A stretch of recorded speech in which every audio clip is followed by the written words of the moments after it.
https://www.youtube.com/v=JUPPQZYCU. You won't believe what happens after AOC tries to humiliate Senator Kennedy on live TV. Sugar, you've been preaching water while drinking wine so long, you done forgot what honesty tastes like. Senator John Kennedy's words hung in the air of the Senate committee room like smoke from a distant fire. Alexandria Ocasio-Cortez, who moments before had been lecturing the 71-year-old Louisiana senator about being a fossil who should step aside for people who actually understand the future, sat frozen in her designer chair, her perfectly contoured face beginning to crack. The Senate Committee on Government Ethics and Oversight was supposed to be reviewing social media's impact on democracy. Instead, it became the stage for the most devastating political takedown in modern American history. At exactly 2:47 p.m. on a humid Tuesday afternoon, Representative Alexandria Ocasio-Cortez walked into the committee room wearing her signature red lipstick and a designer pantsuit that cost more than most Americans make in 2 months. She had no idea she was walking into her own political funeral. Across the table sat Senator John Kennedy of Louisiana, adjusting his glasses with the careful precision of a man who'd spent decades making Harvard lawyers underestimate him. His gentle smile and rumpled appearance masked a mind sharper than a surgical scalpel. Senator Kennedy. AOC began, her voice dripping with millennial condescension. Maybe it's time fossils like you step aside for people who actually understand the future. Your backwards Louisiana views have no place in modern America. The room fell silent. Cameras rolled. Twitter was already blazing with hatchet AOC destroys Kennedy. Kennedy's smile never wavered. He simply reached for a series of colored folders arranged before him like ammunition. When he spoke, his Louisiana drawl was thick as molasses and twice as sweet. Well, bless your heart, Representative. You know, in Louisiana, we have a saying, the loudest cricket usually gets eaten first. So, what happened next would destroy not just a political career, but an entire mythology. Because John Kennedy didn't come to play. He came to reveal the truth. And the truth delivered in a Southern drawl with a grandfather's patience would prove more devastating than any shouted accusation. The young socialist from New York was about to learn what happened when you mocked a Rhodes Scholar who chose to talk like a country lawyer. She was about to discover that sometimes the slowest draw hid the quickest wit, and that in politics, as an alligator, hunting the one who stayed calmest usually won. By the time this hearing ended at Champagne Socialist would be trending worldwide. AOC would be hyperventilating on live television, and Senator Kennedy would deliver a single line that would echo through American politics for generations. But first, he had to open those folders. And Lord have mercy, what was in those folders would change everything. Senator Kennedy leaned back in his chair with the unhurried confidence of a man who'd waited 71 years for moments like this. His fingers drummed slowly on the red folder before him, a color choice that would prove ironically appropriate. Representative Ocasio-Cortez, he began, his voice carrying the musical cadence of Adiana. Before we discuss my fossilized views, I wonder if we might talk about something more contemporary, like that beautiful dress you wore to the Met Gala. AOC's eyes flashed with triumph. Here it was, another old white man about to criticize her for attending a cultural event. She destroyed dozens of Republicans with this exact trap. Of course you'd bring that up, Senator, she fired back, leaning into her microphone. I war tax the rich on that dress as a political statement. Unlike you, I actually stand for something. Kennedy's smile widened just a fraction. Oh, I remember that dress. Beautiful piece. Aurora James designed it, didn't she? Lovely work. Yes, and while I'm just a simple country lawyer, but I did some research. Kennedy opened a red folder with deliberate slowness. That dress, according to the designer's own Instagram, young people still use that, right? That dress was valued at $35,000. The room stirred. AOC's perfectly contoured face showed the first crack of concern. It was borrowed. Oh, I know it was borrowed, Cher. Just like that $30,000 ticket to the event was borrowed. Just like that limousine was borrowed. Just like those $9.95 or Yves Saint Laurent shoes were borrowed. Kennedy's draw grew thicker with each word. Seems like you do an awful lot of borrowing from rich folks for someone who wants to tax them out of existence. He pulled out a photograph AOC at the Met Gala after-party champagne glass in hand laughing with tech billionaires. This here's my favorite part. Kennedy continued. See that gentleman you're hugging? That's Michael Bloomberg. Net worth $82 billion. That lady on your left, that's Laurene Powell Jobs. Net worth $21 billion. That fellow buying you champagne, that's a hedge fund manager who made his fortune shorting working-class mortgages. AOC's throat moved as she swallowed. Those conversations were about, oh, I know what they were about. Kennedy produced a document. This is a donation record from your campaign 3 days after the Met Gala mysterious donation started flowing. $50,000 from an LLC registered in Delaware. $75,000 from a foundation that traces back to, well, would you look at that? The same hedge fund manager from the party. The sound of cameras clicking filled the silence. On C-SPAN, viewers watched AOC's confident smirk transform into something resembling panic. But here's what really chaps my hide, Kennedy said, his voice taking on an edge. While you were sipping champagne in a dress that cost more than a teacher's salary, your district in Queens had the highest unemployment rate in New York. Did you know that, darling? He pulled out another document. Maria Santos, single mother of 3 from your district, lost her job during CO, applied for assistance. You know what your office told her? Resources were limited, but somehow there were resources for a $35,000 dress to make statement. AOC tried to respond. That's completely different. Is it? Kennedy's voice was soft now, dangerous in its gentleness. Because I've got Miss Santos waiting outside. Would you like to explain to her how a borrowed dress helps her feed her kids? The committee room had gone dead silent, except for the sound of AOC's breathing, which had noticeably quickened. You know what we call in Louisiana when someone preaches about helping the poor while partying with billionaires? Kennedy asked. We call it Sunday service at a casino. Lots of praying, but the house always wins. He closed the red folder gently. That's just folder number 1, Representative. We got 6 more to go. AOC's chief of staff was frantically typing on her phone. Her communications director had gone pale.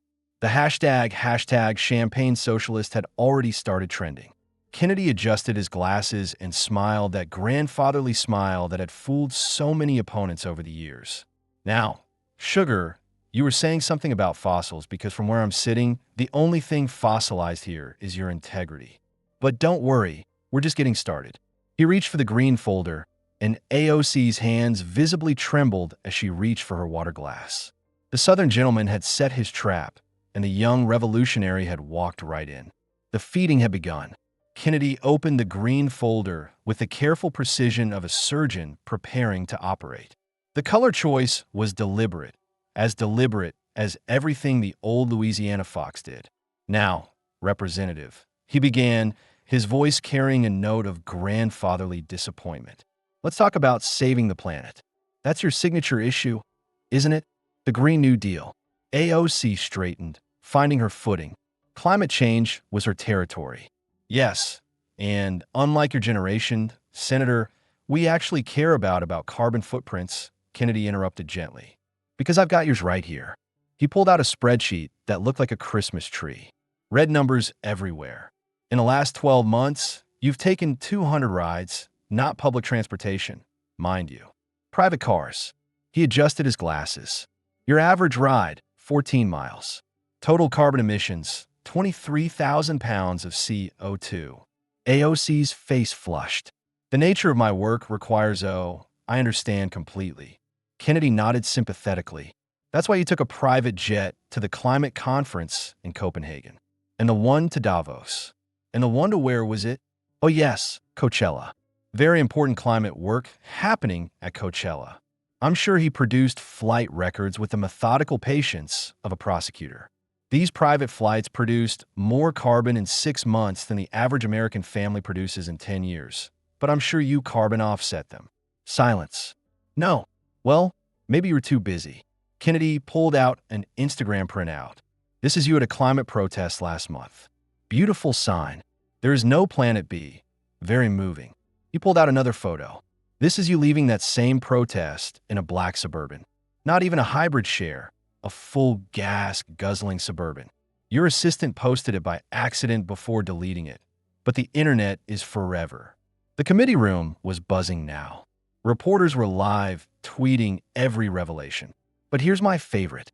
Kennedy continued producing a video. Still, this is from your documentary about climate change. Remember the scene where you're riding the subway to show how we all need to use public transport? AOC nodded wearily. Well, your camera crew, God bless him, they kept filming after the scene ended. He pressed play on a tablet. The video showed AOC immediately exiting the subway car, complaining about the smell, and getting into a waiting SUV. That smell you were complaining about, Kennedy said softly. That's what working people deal with every day while you're preaching at them from your Uber. He pulled out another document. Your travel coordinator's emails. Let me read this one. AOC refuses to fly commercial book net jets for all travel over 200 miles. That's interesting leadership on climate change. But Kennedy wasn't done. He produced a utility bill. This is from your DC apartment, not your New York one. That's a whole other story. Your monthly electric bill, 3,247 hours. The average for a unit that size, $89. That's private, not when you're telling Americans to use candles instead of light bulbs. It ain't. Kennedy's voice hardened. You got a heated rooftop pool, Ms. Ocasio-Cortez. In December, while telling families to turn down their thermostats, he pulled out a photograph that made the room gasp. This is from the security footage at Whole Foods. $1,700 grocery bill. Wagyu beef, imported water from Fiji. Out-of-season fruit flown in from New Zealand. That's one hell of a carbon footprint for someone who tweets about eating sustainable. AOC's hands were shaking now. This is a violation of privacy. Privacy. Kennedy's laugh was dry as August in Baton Rouge. You gave that up when you started Instagram living from your kitchen telling people they should go vegan while you had a freezer full of meat behind you. He pulled out a financial disclosure. Let's talk about your investments. You've got $174,000 in oil and gas stocks, Exxon, Chevron, BP, the whole destroy the planet portfolio. Those were automatic. Automatic like your automatic opposition to nuclear power, the cleanest energy we have, or your automatic support for shutting down pipelines that then required oil to be transported by truck, increasing emissions. Kennedy leaned forward. You know what your carbon footprint is compared to the average American 47 times higher? You produce more carbon in a month than a Louisiana fishing family does in 5 years. He pulled out one final item from the green folder, a petition. This is signed by 200 environmental activists from your own district. They're asking you to stop using their cause for photo ops while living like a Saudi prince. The killing blow was coming. Kennedy's voice dropped to barely above a whisper. You know what the saddest part is? There are young folks out there really trying to save the planet, taking the bus, growing their own food, making real sacrifices. And then there's you preaching water while drinking wine, flying private, while tweeting public living like Marie Antoinette, while cosplaying as Joan of Arkansas. He closed the green folder. In Louisiana, we've got a word for that. We call it environmental blackface. You're wearing the cause like a costume while making a mockery of the people who actually believe in it. Green New Deal. Grift was trending worldwide. AOC's environmental coalition was already releasing statements distancing themselves. Her hands shook as she reached for her phone, but Kennedy was already reaching for the yellow folder. Now, sugar, he said with that dangerous smile. Let's talk about where all that jet fuel money came from, because campaign finance fraud, that's where things get really interesting. The yellow folder seemed to glow under the committee room lights. Kennedy opened it with the reverence of a preacher opening a Bible if that Bible contained evidence of federal crimes. Representative Ocasio-Cortez. Kennedy began his draw, stretching her name into a musical accusation. You've built quite a reputation as a champion of campaign finance reform, getting money out of politics, transparency, all that good stuff. AOC's jaw tightened. She could see the trap, but had no way to avoid it. So imagine my surprise. Kennedy continued producing a Federal Election Commission report. Well, I discovered you've been running what we call in Louisiana a political crawfish boil, lots of shells, and you can't tell what's inside until you crack them open. He laid out documents like a card dealer revealing a winning hand. Let's start with your chief of staff's consulting firm, Brand New Congress LLC. Clever name. You paid them $1.7 million in campaign funds. Now that's perfectly legal. Legal as a fox in a hen house. Maybe. Kennedy smiled. See, that money then went to another company also controlled by your chief of staff. Then another, like a shell game at a carnival. Except the carnival is Congress and the shells are LLCs. He pulled out bank records. By the time we follow the money, and Lord did it take some following, about $900,000 of it ended up in personal accounts, including $27,000 that went directly to your live-in boyfriend for consulting services. Gasps rippled through the room. Now I'm just a simple country lawyer, Kennedy continued. But where I come from, paying your boyfriend with campaign funds is like tipping yourself at your own restaurant. It just ain't done. He produced more documents. Here's where it gets spicier than jambalaya. Your campaign reported paying $15,000 for event catering. The caterer says they only received $3,000. Where the other $12,000 go? Kennedy answered his own question. Right into a Venmo account belonging to your assistant, who then Venmo'd it to you with a note. And I'm quoting here for the Gucci fund. Now, I don't know much about fashion, but I don't think Gucci makes campaign buttons. AOC's face had gone from red to white. Her chief of staff was frantically whispering to her lawyer. But wait, there's more. Kennedy said, channeling his inner game show host. Remember those small dollar donations you're so proud of? Those $27 contributions from regular folks. He pulled out an analysis. Funny thing, when we trace the credit cards, about 40% of them don't exist. Fake names, fake addresses, but real money. Money that traced back to 3 union PACs who broke up large donations into small chunks. That's called smuffing. In the financial crime world, it's also called a felony. The evidence kept coming. Here's $200,000 in community outreach that went to a company registered to your second cousin. The company's address, a vacant lot in the Bronx. Hard to do community outreach from an empty lot, but I suppose anything's possible. Kennedy pulled out a photograph. This is you at a campaign strategy meeting in Miami. Funny location for a New York campaign. Even funnier, it was during Art Basel. And that's a $4,000 a night hotel on campaign funds. We were meeting with donors at the Club 11, even at 3 a.m. Kennedy produced receipts. $7,000 in bottle service charged to volunteer appreciation. Must have been some mighty appreciated volunteers. But the nuclear bomb was still coming.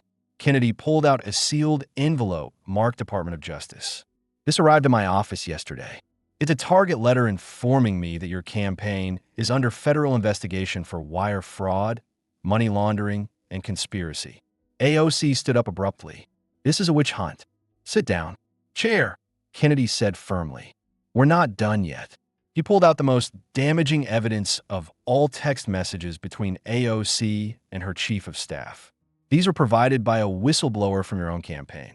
Let me read. We need to move another $50K through the LLC. Make it look like media buys. Your response? Just make sure it can't be traced. I need a new place in D.C. The text got worse. Discussions of destroying evidence, coaching witnesses, hiding money transfers. Each message was dated and authenticated. You know what the real tragedy is? Kennedy's voice was almost sad. You ran as the working-class hero, the bartender who'd change Washington. But you've been stealing from the very people who believed in you. $5 donations from minimum wage workers funding your champagne lifestyle. He pulled out one last document. This is from Margot Williams, a retiree from your district. She donated $500 from her Social Security checks because she believed in you. That money went to pay for your boyfriend's PlayStation and your trip to Miami. How do you think Ms. Williams feels about that? The committee room was in chaos. Ash finance fraud was trending. Several Democratic committee members were physically distancing themselves from AOC. Kennedy closed the yellow folder. In Louisiana, we say a politician is like a catfish, bottom-feeding and full of mud. But at least a catfish is honest about what it is. AOC was hyperventilating now. Her carefully applied makeup was running. The socialist superhero was melting under the southern sun of truth. 3 folders down, Kennedy said quietly, reaching for the blue one. Vertigo and sugar. We're just getting to the good parts. The blue folder landed on the desk with a thud that seemed to echo through AOC's chest. Kennedy's weathered hands opened it slowly, revealing photographs that would haunt her political career forever. Now, Representative Kennedy began his voice, taking on the tone of a disappointed grandfather. Let's talk about your Abua, your grandmother down in Puerto Rico. Remember her? AOC's face went rigid. This was sacred ground, family, was supposed to be off limits. Oh, don't look at me like I just kicked your dog. Kennedy continued. You're the one who made her famous. Put her all over Twitter, Instagram, Facebook, made her a symbol of Puerto Rican suffering. He pulled out printed tweets, reading in his slow drawl. My abuela's house still has damage from Hurricane Maria. Trump abandoned Puerto Rico. That tweet got 2.8 million likes. Made you a hero. Kennedy produced photographs. This is your grandmother's house. The roof damage, the water stains, the mold. Heartbreaking stuff. No one should live like that. AOC shifted uncomfortably. She knew something was coming. So when Matt Walsh, not my favorite person, but even a broken clock is right twice a day, when he raised $14,000 to fix your grandmother's house. You know what you did? Silence. You refused it, sent it back, said you didn't want charity. Kennedy's voice hardened. Your grandmother is living with a damaged roof, and you turned down $100,000 because accepting it would make you look bad.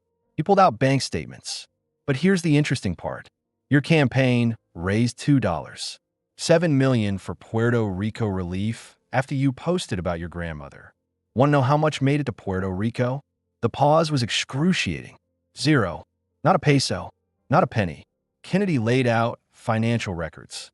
That money went to administrative costs, consulting fees, and awareness campaigns. You know what awareness campaigns are? That's you flying first class to Puerto Rico for photo ops. The committee room was dead silent. Even the Democrats looked uncomfortable. But it gets worse. Kennedy continued, pulling out a video tablet. This is from Univision, Puerto Rico. They interviewed your grandmother. He pressed play. An elderly woman appeared on screen, speaking in Spanish with subtitles. I don't understand why Alexandria uses my problems for politics. I told her not to put my house on the internet. She never visits, only when there are cameras. AOC's hands covered her face. The reporter asks about the fundraising. Kennedy narrated, your grandmother says, and I quote, what money? I haven't seen any money. My roof still leaks. He pulled out more documents. Remember when Trump offered $13 billion in Puerto Rico aid, and you led the charge to reject it? Said it came with too many strings attached. Well, those strings were accountability measures to prevent corruption. You know, the kind of corruption where relief money disappears into consulting fees. Kennedy produced a letter. This is from the mayor of Audilla, your grandmother's town. He writes, AOC used our suffering for political gain while blocking actual aid. She is not welcome here. But the most devastating evidence was yet to come. Kennedy pulled out a contract. This is an agreement between your campaign and a media company for a documentary about Puerto Rico's suffering. Your fee as executive producer, $275,000. Your grandmother's roof repair would have cost $30,000. That documentary was to raise awareness. Awareness? Kennedy's voice cracked like a whip. Son, everyone's aware that hurricanes are bad. What they needed was hammers and nails, not your Instagram posts. He pulled out a photograph that made several people gasp. This is you at the Four Seasons in San Juan during your relief trip. That's a $1,200 a night suite. You posted photos of yourself helping during the day, then spent nights at a resort that costs more than most Puerto Ricans make in a month. Kennedy leaned forward. You know what really chaps my Louisiana hide? My state gets hurricanes, too. When Katrina hit, you know what we didn't do? We didn't use our grandmothers as props. We fixed their damn roofs. He pulled out one final document. This is a petition signed by 500 Puerto Rican families asking you to stop using their tragedy for your political career. They call you La Vendetta, the sellout. The devastating part came when Kennedy's voice grew quiet. Your grandmother is 78 years old. She raised you when your daddy wasn't around. She cleaned houses so you could have a better life. And you turned her into a Twitter prop while refusing help that would have fixed her home. You produced one last photograph. This was taken last week. Your grandmother's house still has a tarp for a roof. But this, he held up another photo. This is your new Tesla, which cost $97,000. That's 3 new roofs for your Abua. But I guess some things are more important than family. The committee room was thick with disgust. Even AOC's allies couldn't defend this. Kennedy closed the blue folder. In Louisiana, we have a saying, you can judge a person by how they treat their grandmother. Well, sugar the judgment's in, and it ain't pretty. AOC was slumped in her chair now. Her designer blazer wrinkled her perfect image, crumbling like her grandmother's ceiling. For down, Kennedy said, reaching for the purple folder. 3 to go. Let's talk about the 25,000 jobs you killed in Queens, because that's where this gets really ugly. The purple folder felt heavier than the others, weighted with the broken dreams of 25,000 families. Kennedy opened it with the solemnity of a man about to read a casualty list. Representative Ocasio-Cortez, he began, let's discuss your greatest victory, chasing Amazon out of New York. You celebrated on Twitter, called it a win for the working class. Remember, AOC straightened slightly, finding a flicker of defiance. We stopped corporate welfare. You stopped 25,000 jobs. Kennedy interrupted his voice, sharp as a bayou knife. In your own district, in one of the poorest areas of New York. But let's go through this nice and slow, like explaining algebra to a mule. He pulled out economic impact studies. Amazon was bringing a second headquarters to Long Island City. Average salary, $150,000. Jobs for everyone from janitors to engineers. The kind of opportunity that transforms a community. Kennedy produced a map. This is your district. 21% unemployment among young adults. Median income, $44,000. Amazon would have doubled that overnight. They wanted $3 billion in tax breaks. No share. That's where you either lied or can't do math. Kennedy's patience was wearing thin. Those weren't cash handouts. They were tax credits on taxes Amazon would pay. If Amazon pays $10 billion in taxes, they get $3 billion back. That still leaves New York with $7 billion it didn't have before. That's not corporate welfare. That's called investment. He pulled out a video tablet. This is from a victory party after Amazon pulled out. That's you popping champagne. While you were celebrating, let me show you what was happening in Queens. The video switched to a community center. A middle-aged Latino man was crying. My son just graduated computer science. This job would have changed our lives. Now he's applying to work at Target. Another clip. A black woman in her 50s. I've been cleaning offices for 30 years.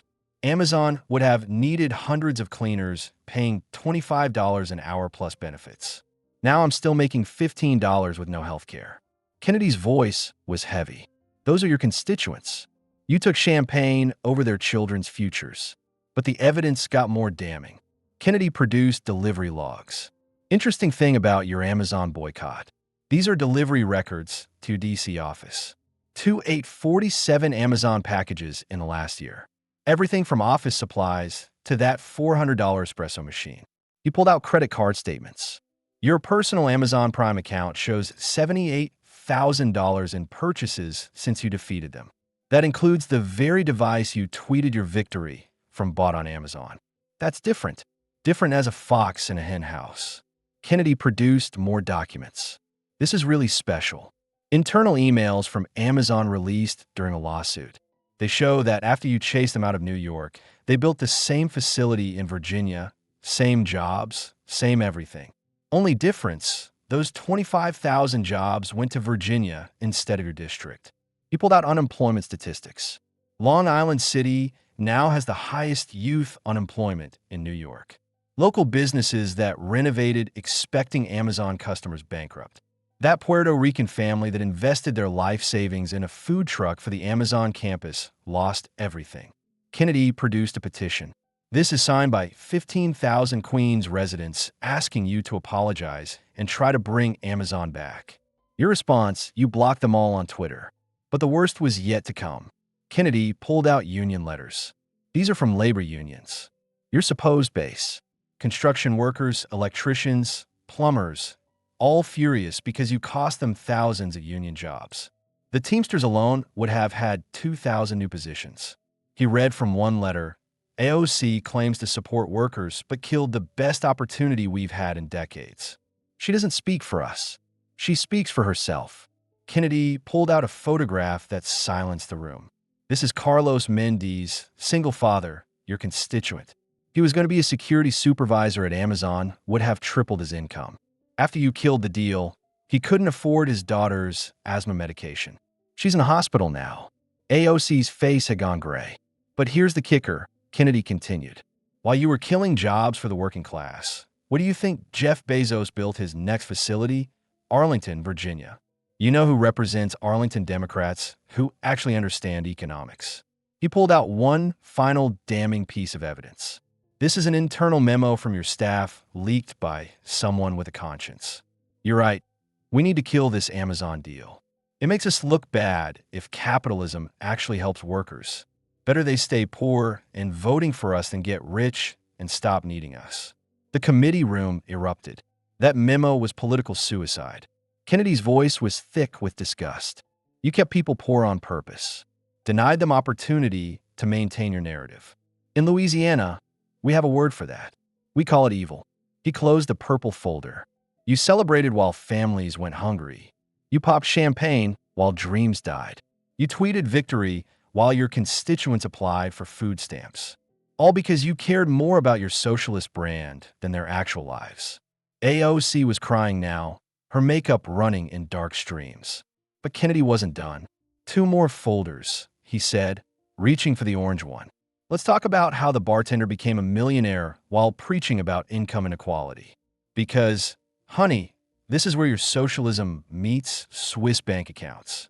The orange folder glowed like a sunset, or perhaps more accurately, like the end of a political career. Kennedy opened it with the patience of a man savoring a fine wine, if that wine was aged in hypocrisy. Now, Representative Kennedy began adjusting his glasses. Let's talk about income inequality. That's your signature issue, isn't it? The socialist bartender fighting for economic justice.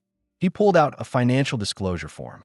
Says here, your net worth when you enter Congress was $15,000. Modest, relatable, the kind of story that sells. Kennedy produced updated documents. This is your current net worth, $2.1 million. That's quite a return on investment for 3 years of public service. Bernie Madoff would be impressed. AOC tried to speak, but Kennedy raised a hand. Let me walk through this like I'm explaining it to my grandkids. Your congressional salary is $174,000. After taxes, that's maybe $120,000. Over 3 years, that's $360,000 total, but somehow you've accumulated $2.1 billion. He laid out bank statements like a dealer spreading cards. Let's start with the book deals. The Green New Deal, $850,000 advance. Sales figures show it sold $11,000 copies. That means you were paid $70 per book. Stephen King doesn't make that much. Book advances are standard. Standard as a $3 bill. Kennedy pulled out contracts. Your second book, Tax the Rich, got a $1.2 million advance. It hasn't even been written yet. Publishers usually want to see a manuscript before paying 7 figures unless they're paying for something else. He produced speaking engagement records. Harvard University, $125,000 for a 30-minute speech about income inequality. That's $4,000, $160 per minute to tell rich kids that being rich is bad. The irony is thicker than Louisiana humidity. Kennedy pulled out property records. This is interesting.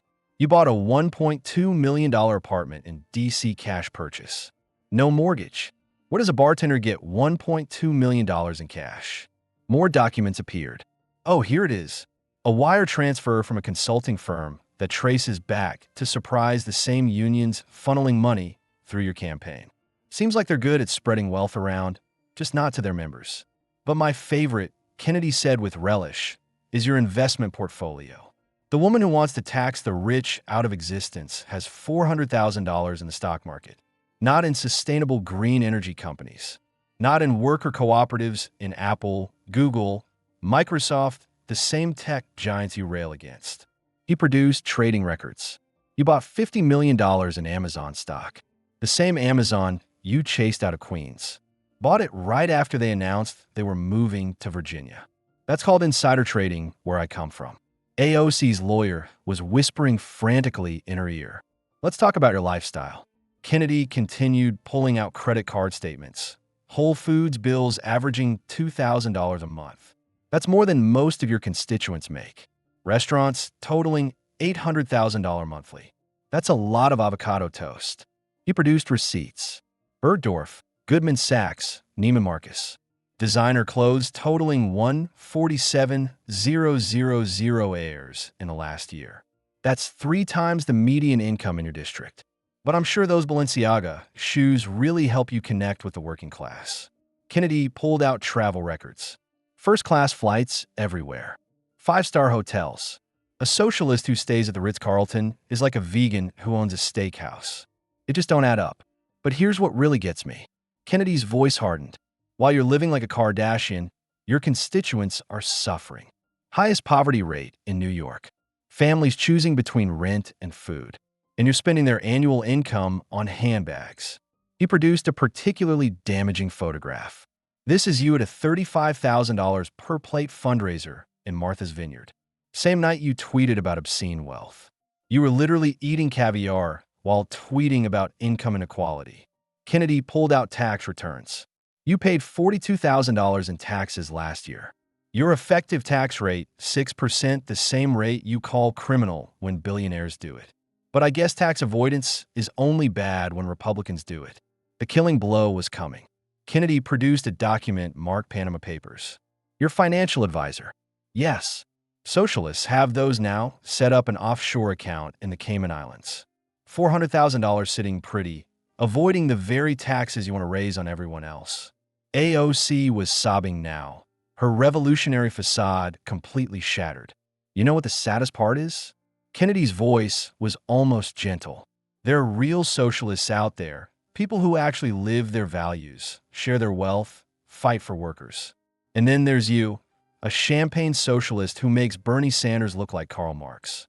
He pulled out one final item, a photograph from her district.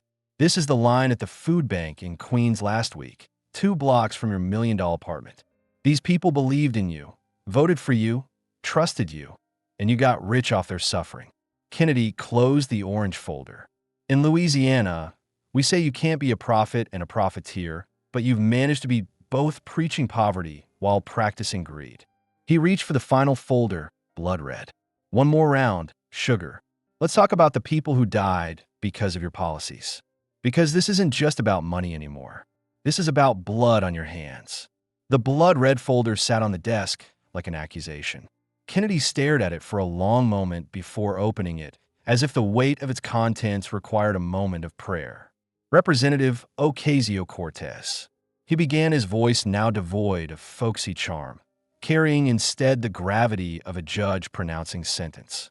Everything we've discussed today, the greed, the lies, the betrayals, all of that pales compared to what's in this folder. He opened it slowly, revealing crime scene photographs that made several committee members look away. This is Maria Rodriguez, 34 years old, mother of 3, killed by an illegal immigrant who had been arrested 5 times in your district and released each time because of your sanctuary city policies. AOC's face went white. This is Jamal Washington, 17. Shot dead with a gun that came through the border you refused to secure. His mother begged your office for help with gang violence. Your staff told her to attend a protest instead. Kennedy's voice was steady, relentless. This is Sophie Chun, 22, NYU student, raped and murdered by someone who should have been deported 3 years earlier, but wasn't because of legislation you championed. Each photograph was a punch to the gut, each name a weight on AOC's shoulders. But it's not just crime, Kennedy continued. This is David Martinez, 28, died of a fentanyl overdose. The drugs came through the open border you celebrate. He left behind a pregnant wife and a 2-year-old son. He pulled out a thick stack of papers. I have 847 names here. People in your district who died from policies you promoted. Each one had a family. Each one had dreams. Each one is dead because you prioritize politics over people. Kennedy produced medical records. These are from Elmhurst Hospital in your district. They ran out of beds because of CO, you remember? But what you might not know is they were also treating hundreds of illegal immigrants who came here sick, taking beds from tax-paying citizens who died in hallways. He pulled out a particularly heartbreaking case. Rosa Gonzalez, 67, legal immigrant from Ecuador, worked her whole life as a nurse's aide. Couldn't get a hospital bed because they were full of people you invited here illegally. She died in the parking lot. Her last words were asking why citizens didn't come first. AOC was hyperventilating now, but Kennedy showed no mercy. Let's talk about defund the police, he continued. Crime in your district is up 400%. This is Officer Michael O'Brien, father of 4. Shot responding to a domestic violence call with no backup because you helped cut the police budget. His widow wants to know if you'll explain to his kids why daddy's not coming home. Kennedy pulled out suicide statistics. Teen suicide in your district has tripled. When parents begged for mental health resources, you were too busy with photos. This is Emma Thompson, 14, straight A student, killed herself after writing in her diary that the world you described, no future, no hope, wasn't worth living in. The committee room was silent except for AOC's labored breathing. But here's the worst part, Kennedy said, pulling out a final document. This is a recording from your staff meeting last month. Someone with a conscience recorded it. He played the audio. AOC's voice clear and cold. I don't care about the crime statistics. Dead kids make better campaign ads and safe streets. We need victims to sell the revolution. The room erupted. Even Democrats were standing shouting, demanding AOC's resignation. Kennedy stood slowly, all 71 years of him, radiating disgust. Young lady, I've been in politics longer than you've been alive. I've seen corruption, greed, stupidity, but I've never seen evil quite like this. He gathered his folders. You call me a fossil. Said I should step aside. Well, this fossil just exposed you for what? You are a monster who got rich on the graves of the people you swore to serve. AOC tried to stand but collapsed back in her chair, sobbing uncontrollably. Her staff had abandoned her. Her lawyer was packing up. She was alone. Kennedy delivered his final blow with the quiet devastation of a man who'd seen too much. Sugar, you've been preaching water while drinking wine so long you done forgot what honesty tastes like. But worse than that, you forgot that public service means serving the public, not serving them up for slaughter. He turned to leave, then paused. Oh, one more thing. The FBI is waiting outside. Turns out campaign finance fraud is a federal crime. So is inciting violence. So is a lot of what we discussed today. As if on cue, federal agents entered the committee room. AOC's sobs turned to screams as they read her rights. Kennedy walked out slowly, each step measured. In the hallway, reporters swarmed, but he waved them off. No comment. The evidence speaks for itself. As he passed the viewing gallery, a young woman grabbed his hand. She was crying. Thank you, she whispered. My brother was one of those 847 names. Thank you for making her face what she did. Kennedy patted her hand gently. Justice ain't always pretty, sure, but it's necessary. Within minutes, the great unmasking was trending worldwide. The footage of AOC's complete breakdown hyperventilating makeup running being read her rights became the most watched political video in history. CNN's Anderson Cooper visibly shaken. What we've just witnessed is the complete destruction of a political icon.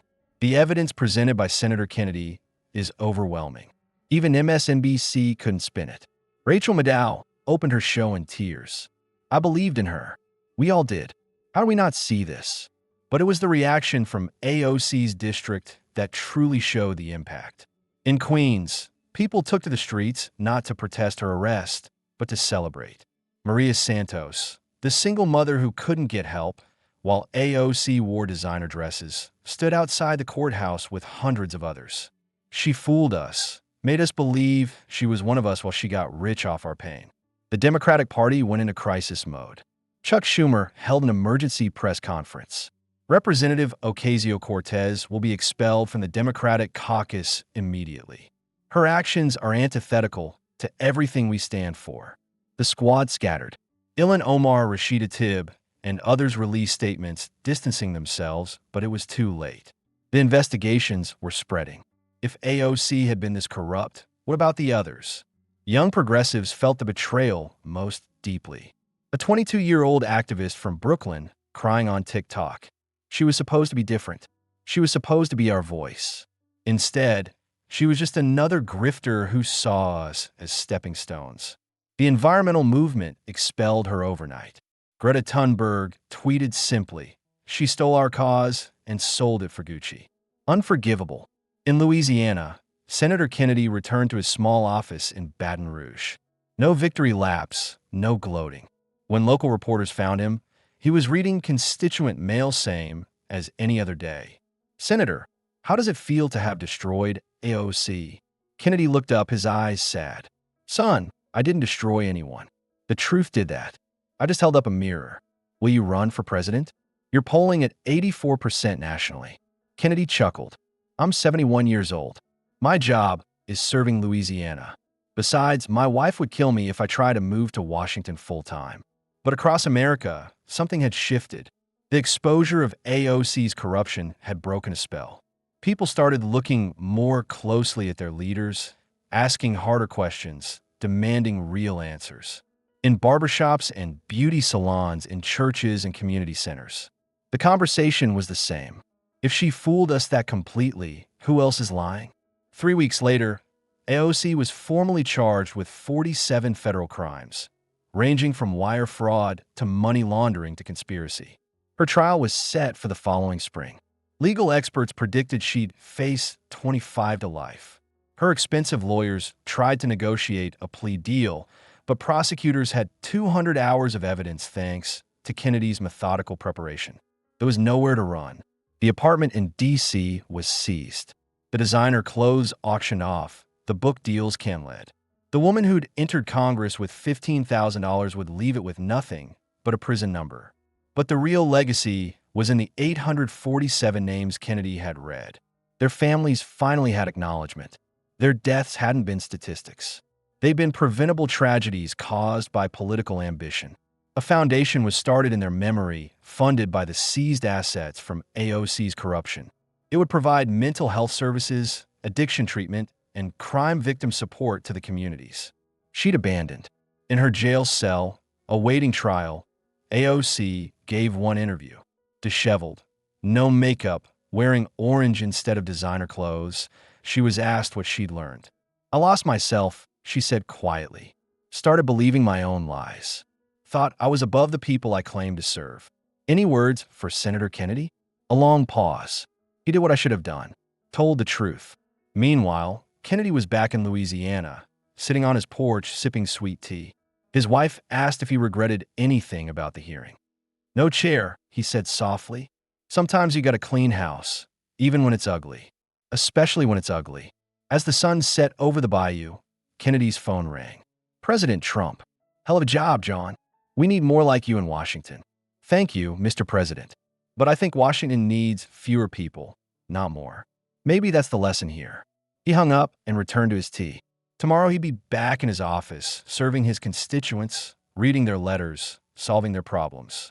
The work of democracy, real democracy, never ended. In Queens at the food bank, AOC had ignored a new sign went up in memory of the 847, "Never forget, never again." And in 1,000 small ways across a wounded but healing nation, Americans remembered what their government was supposed to be: of the people, by the people. For the people, not for Instagram, not for book deals, not for champagne socialists in designer clothes, for the people. The Louisiana gentleman had reminded them of that, and they would not forget again. The truth doesn't need a filter. It doesn't need a brand.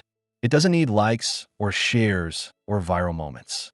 It just needs someone brave enough to tell it.